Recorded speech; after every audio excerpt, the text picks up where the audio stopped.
Let us look at proposition number 30 of book 7 of Euclid's Elements. The proposition says, if two numbers multiplied by one another make some number and any prime number measures the product, then it also measures one of the original numbers. So here what it is saying is that if we have two numbers, A and B, and C is the product of A and B, and if some prime number measures the product, that is C.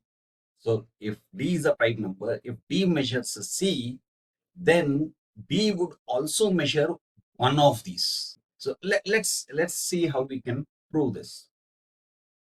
Now we know A and B are two given numbers and C is the product of these two numbers. Now let D measure C, where D is prime. What the proposition is saying that D would also measure one of these, A or B. So let's say, let's take one case where let D not measure A. So let D not measure A, which means it must measure B as per the proposition. So now, since D is a prime number and it does not measure A, that means A and D are relatively prime.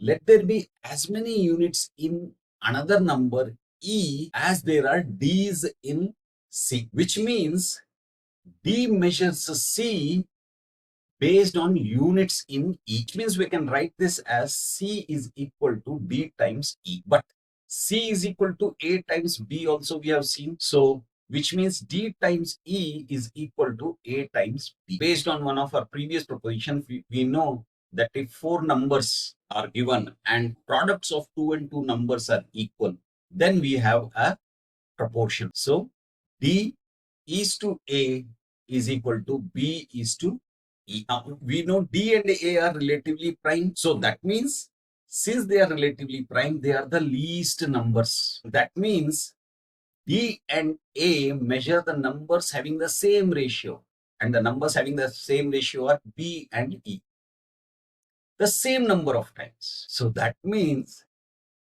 D will measure B in the same number of times that A measures E. So which means D measures E. And in the same manner, we can prove that if D does not measure B, then D measures A.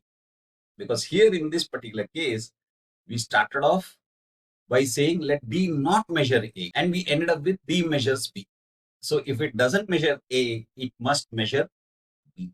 So by following the same sequence of steps, we can prove that if D does not measure B, then D measures A. So what is the proposition saying? If we have two numbers, right, and a prime number measures their product, then the prime number also measures any one of these original numbers. So that is proposition number 30 of book 7 of Euclid's Elements. Again, let me remind you, there is a link to a PDF book which describes all these propositions in detail.